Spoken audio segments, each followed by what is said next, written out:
Hello guys! Hello! Taurus, welcome dito sa aking channel, Kapalaran 888 Taurus. Alamin natin kung anong messages, vibration, gabay energy para sa lahat. This is general reading.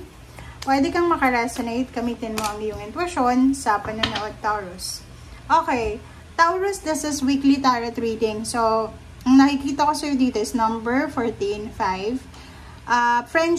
Friendship, collaboration, and partnership. Siguro friendship siya. So, nakikita ko siya dito na meron ka na kabarkada, meron kang kaibigan, or maybe kasama sa bahay kung ikaw ay nagre-rent lang or nagbo-board ka. Or even family. Pwede din friends yan or anything na, or anyone na or someone siya na malapit sa'yo. Okay? Mag-iingat ka. You need to be careful of your surroundings. Okay? Mag-iingat ka sa kapaligiran mo kasi napakahirap ng buhay sa ngayon. Okay? Ang mga tao sa ngayon, hindi na nila nakikilala kung sino yung taong tumulong sa kanila. So, Taurus, ingat-ingat ka. Okay?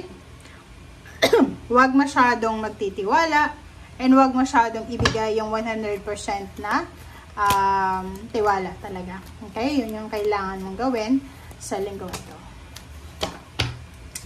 Alright. So, ang dami naman ito. Wow! So, 10 of Gabriel, Ace of Michael, 8 of Michael, 4 of Michael. So, puro Michael siya. Sinasabi ng Barasyo dito, same with the Capricorn. Kung meron ka na Taurus, kung meron kang mga iniisip na mga bagay-bagay, gumugulo sa isip mo, hindi ka makapag-desisyon, nasa crossroad ka, sinasabi ng Barasyo dito na isang balita, isang information, ang posibleng darating sa'yo. So, you need to be quiet.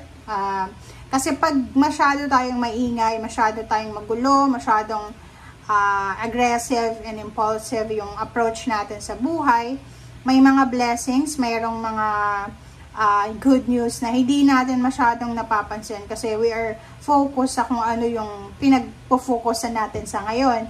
So, yung sinasabi sir ni 4 of Michael, you need to be aware, you need to be careful, you need to prepare yourself for the incoming blessing. So, maybe this incoming blessing is new job, new career, or relationship. So, habang hindi pa daw dumarating, you need to take care of your body. Physical health, mental health, emotional, psychological, spiritual. Okay. And dito sinasabi na if you are stressed, having insomnia, or kung ano man siya, kailangan mong humingi ng tulong, lalo na sa mga professional.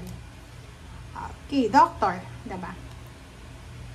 8 of Michael, so, same with the Capricorn. Panoorin mo yung Capricorn kasi similar lang to. Yung 8 of Michael, sinasabi na yun, maybe you are having a problem about relationship, feeling stagnant, feeling helpless, hopeless. Sinasabi sir dito na 8 of Michael na you can be free. Diba? So, kinakailangan mo lang na maging courageous, maging strong, na baguhin yung sitwasyon na mayroon ka.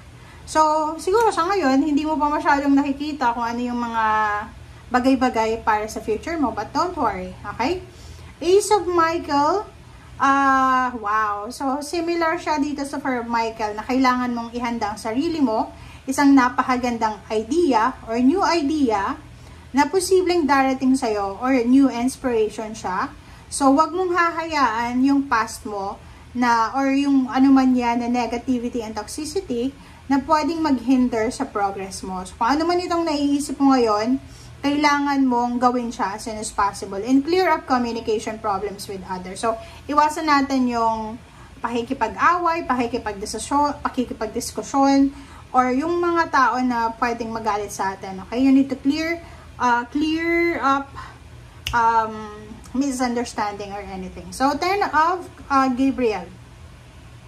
10 of Gabriel, sinasabi sa yun din ito sa tawag dyan sa Capricorn na sinasabi na if you are super busy, wala ka ng pahinga, you need to ask for help. You need to ask angels, guys, spiritual helpers, na tulungan ka sa kung ano man ito na mabigat na dinadala mo. So, maybe you're working too many hours, overtime, part-time, breadwinner, or maybe masyado kang pagod na sa pag-handle ng situation.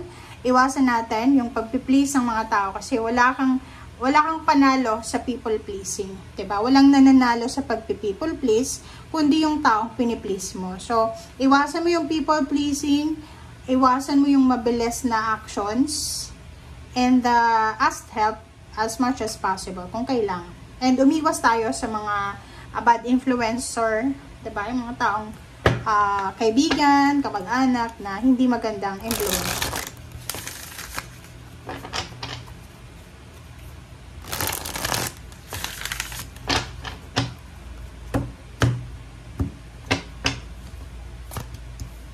Wow! Victory and success! Wow! Congratulations sa'yo dito, Taurus, kasi sinasabi ng bara sa'yo dito na isang hindi natuloy, it's either job or career or business or travel, ang posibleng matutuloy na. So, big sabihin, na-delay yung flight mo papuntang ibang bansa.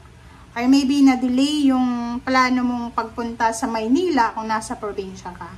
So, dito sinasabi ng barahan na you have 7 of Cups. 7 of Cups is options, choices, and decision. Parang ganun. So, you have option, you have choices, you have your own decision kung ano man ito na nahang na posibleng matuloy na.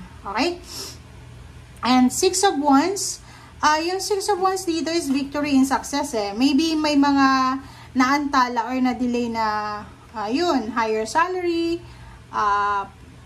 promotion, ano ba? Mga, like for example, pag move out, move in mo sa isang bahay, relationship, or anything na na-delay siya. So, sinasabi ng baraha, ihanda mo ang sarili mo dahil parating na siya. Maybe accomplishment, graduation, or any accomplishment.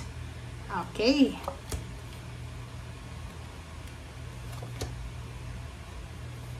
Okay, 6 of Discs. So, sinasabi ng bara sa'yo dito na siguro meron ditong Taurus na breadwinner ka or hindi ka naman talaga breadwinner, but inilagay ka ng magulang mo or ng isang tao dyan sa posisyon na yan na hindi ka makahindi. So, mag-iingat ka. You need to be very careful kasi kung ano man ito na obligations na to na pwedeng inilagay sa'yo, yun nga, sabi sir dito, kailangan mong 10 of Gabriel kasi siya. Diba? 10 of Gabriel, 10 of Wands siya.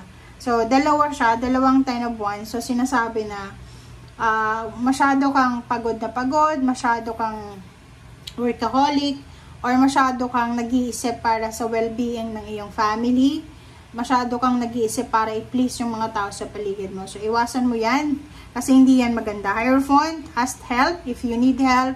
And Emperor, sinasabi na you have power, you have the power, you have the strength, the energy to receive blessings and to get all the things na wini-wish mo. And sinasabi ng baraha dito, isa yan. So, Emperor, isa sa mga mamamanifest mo dito sa 6 of Wands is Emperor. Yung parang sinasabi dyan na halimbawa, nawalan ka ng pera, na-demote ka sa isang posisyon, sa trabaho, or sa community, may possibilities dito na ibalik sa'yo. Kumbaga, ibabalik sa'yo kung ano yung nawala mo. Parang lost and found siya. But, you need to be careful kasi siguro, financial balance. Siguro, mga 6 months or ang pinakamatagal na dito 6 years. 6 years ka nang walang pera. May trabaho pero hindi masyadong maganda yung takbo ng financial. Or yung iba is unemployed. But, sinasabi ng barahan na posibleng maibalik na sa'yo yung empowerment na yan. You will get all, or you will have the power. You have, parang sinasabi, you will get, ano bang tawag doon? Nakalimutan ko na, nasa dila ko.